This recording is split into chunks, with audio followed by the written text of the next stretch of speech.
So welcome back dear students in Ritika mathematics class. I hope you all are fit and fine. So चलिए start करते हैं, video को continue करेंगे exercise 5.1 and question number 12 के साथ. ठीक है, and chapter name complex number and quadratic equation. तो क्वेश्चन नंबर 12 में क्या है, हमें मल्टीप्लीकेटिव इनवर्स फाइंड करना है. हमें यहाँ पर कॉम्प्लेक्स नंबर दिए जाते हैं और उनके हमें मल्टीप्लीकेटिव इनवर्स फाइंड करने हैं. तो चलिए, तो मल्टीप्लीकेटिव इनवर्स यानी कि हमने 1/z फाइंड करना है. तो 1/√5 + 3i, यहाँ पर z की वैल्यू. देन कंजुगेट से क्या करेंगे, मल्टीप्लाई. कंजुगेट क्या होता है, जब हम इमेजनरी पार्ट के साइन को चेंज कर देते हैं वो हमारा कंजुगेट बन जाता है. ठीक है, तो क्या हो जाएगी वैल्यू, √5 - 3 आयोटा अपॉन √5 का होल स्क्वायर एंड -3 आयोटा का होल स्क्वायर. ये क्या है, a + b and a - b formula. ठीक है, तो a² - b². Now √5 - 3 iota upon ये क्या हो जाएगा, √5 का स्क्वायर दैट इज 5 - 3 का 9 एंड इंटू आयोटा का स्क्वायर. ठीक है, तो नेक्स्ट स्टेप क्या हो जाएगा, √5 - 3 iota upon 5 and this one it will become +9, क्योंकि i² iota square is -1 minus positive, then it is 9.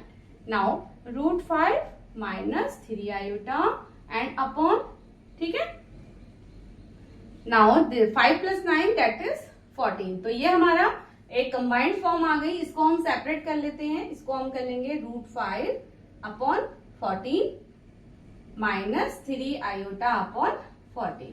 And this is the a + ib form of complex of multiplicative inverse की a + ib form हमारी ये बन के आती है. Now question number 13.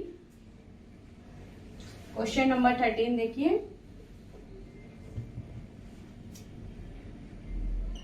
वो भी कुछ हमारी सेम वे में है. हमें यहाँ पर भी क्या करना है, a+ यानी कि -i हमारे पास है. इस बार देखिए कॉम्प्लेक्स नंबर ओनली -i, यानी कि रियल पार्ट यहाँ पर 0 है. ठीक है, तो इमेजनरी पार्ट -i है. अगेन 1/z हमें फाइंड करना है, तो हमें 1/-i करना होगा. अब देखिए इस तरीके के केस में हमारे पास सिंपल सा एक तरीका होता है. आप या तो i से ऊपर नीचे मल्टीप्लाई कर लो, या अदर वे में हम कह सकते हैं कि कॉन्जुगेट से मल्टीप्लाई करते हैं. ठीक है, तो कॉन्जुगेट माइनस है इमेजनरी पार्ट, तो कॉन्जुगेट यानी कि पॉजिटिव i हमारा हो जाएगा. एंड देन i अपॉन, अब यहां देखिए यहां पे क्या हो जाएगा, इसको क्या करेंगे, i का स्क्वायर हो जाएगा. ठीक है, तो माइनस को हम यहां पर रख लेते हैं and then it is i², iota का स्क्वायर. ठीक है, माइनस साइन को हमने इस तरीके से यहां पर कर लिया. ठीक है, न्यूमरेटर पे यानी कि पूरे फ्रैक्शन के आगे हमने लगा दिया. अब क्या हो जाएगा, minus iota upon iota square -1. तो माइनस से minus cancel, that is iota answer. और आयोटा को हम कॉम्प्लेक्स फॉर्म में यानी कि 0 + आयोटा लिखेंगे. ठीक है, a + ib फॉर्म क्या हो जाएगी, 0 + आयोटा होती है. And now last question of this exercise is question number 14. Now question number 14, चलिए एक्सप्रेस द फॉलोइंग. हमें a + ib की एक्सप्रेस करना है. किसको, एक्सप्रेस द, यहाँ पर पूरी इक्वेशन कॉम्प्लेक्स नंबर को उतार लेते हैं. तो 3 + iota √5 and 3 - iota √5 upon √3 + √2 iota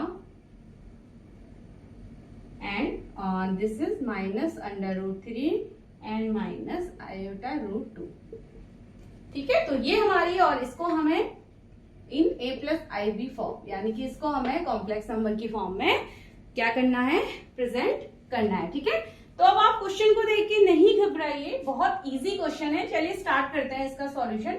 आप सबसे पहले आप देखिए ये किस फॉर्म में, a + b and a - b. तो क्या हो जाएगा, a + b and a - b is a + b, और a - b को हम क्या लिख पाते हैं, a² - b². आइडेंटिटी का यूज हम यहाँ पर करते हैं. ठीक है, तो उसी आइडेंटिटी के साथ क्या हो जाएगा, 3² - i√5 का होल स्क्वायर. तो ये तो आपका न्यूमरेटर पार्ट है.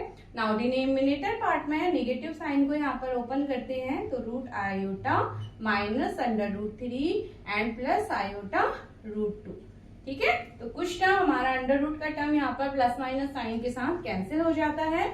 नाउ न्यूमरेटर सॉल्व कीजिए तो 9 माइनस आयोटा स्क्वायर इंटू 5, √5 का होल स्क्वायर 5। ठीक है, देन अपॉन में यहाँ हो जाएगा √2i एंड √2i। तो देखिए ये हो गया 2√2 आयोटा, क्या हो जाएगा 2√2 iota. Now iota square is -1 and -1 minus it will become positive, तो 9 + 5 अपॉन 2√2 आयोटा।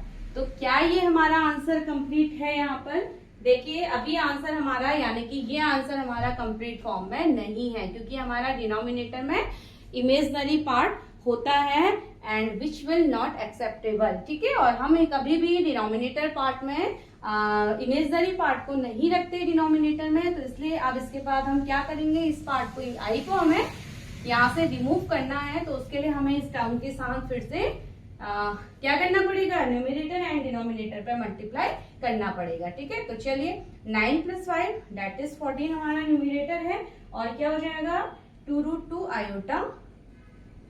तो ये हमारा इस इक्वेशन का टर्म था। नाउ अब हमें आयोटा क्या करना है, यहाँ से रिमूव करना है। तो या तो आप इस टर्म के साथ यानी कि आई को रिमूव करना है, तो या तो आप इस पूरे टर्म के साथ ऊपर नीचे मल्टीप्लाई कर लीजिए, या आयोटा से ऊपर नीचे मल्टीप्लाई यानी कि न्यूमरेटर डिनोमिनेटर पे आप आयोटा से मल्टीप्लाई कर लीजिए। ऐसा हम क्यों करते हैं, क्योंकि iota into iota iota square हो जाएगा, और आयोटा स्क्वायर की वैल्यू हमारे पास -1 होती है। तो या तो आप आयोटा की कंडीशन में आयोटा स्क्वायर में, या तो आप अपने नंबर को कन्वर्ट कीजिए, या आप आयोटा की पावर 4 में अपने नंबर को कन्वर्ट कर सकते हैं। ठीक है, तो हमने क्या कर लिया, सिंपली आयोटा अपॉन आयोटा से मल्टीप्लाई कर लिया। तो चलिए ऊपर नीचे मल्टीप्लाई, तो ये हो गया 14 iota upon now 2√2 and iota square. क्या हो जाएगा इससे 14i आयोटा स्क्वायर यानी कि माइनस का 2√2। ठीक है, तो इससे हमें कोई फर्क नहीं पड़ेगा, हमारा यहाँ पर ये प्योरली इमेजनरी नंबर हमारा कॉम्प्लेक्स नंबर होता है, यानी कि यहाँ पर हमारी रियल कंपोनेंट क्या है, टोटली 0 है। तो ये हमारा 0, या आप ऐसे 0 अपॉन -2√2 एंड प्लस 14 आयोटा। इसको आप माइनस को चाहे आप कॉमन रख सकते हैं, तो आप इसको ऐसे लिख सकते हैं, इक्वल टू में माइनस आपने कॉमन ले लिया तो पॉजिटिव 14 आयोटा 2√2, या तो आप ऐसे कर लीजिए, या माइनस को अंदर आप सॉल्व करके पूरा कंप्लीट, तो ये a + ib फॉर्म हमारी यहाँ पर मिल जाती है। ठीक है, और इसको आप पूरा 0 भी शो कर सकते हैं, यानी कि बहुत तरीके से आप यहाँ पर अपने आंसर को रिप्रेजेंट कर सकते हैं। ओके, वन मोर थिंग, देखिए एक चीज और है, हमने यहाँ पर हम 2 से 14 को कैंसिल भी कर सकते हैं, तो 2 ये कैंसिल होके ये 7 आयोटा हमें मिल जाता है। ठीक है, तो यानी कि अब हमारा आंसर यहाँ पर 7 आयोटा और ये 2 हमारा यहाँ से रिमूव हो जाएगा, तो ये फॉर्म हमारी आंसर की होती है। So this is the answer, और 0 - 7 iota upon √2, this is the final value. ठीक है, तो आई होप आपको एक्सरसाइज 5.1 समझ में आई होगी, एंड आप बाकी कुछ अदर रेफरेंस बुक से आप इस तरह क्वेश्चन सॉल्व कर सकते हैं। ठीक है, तो चलिए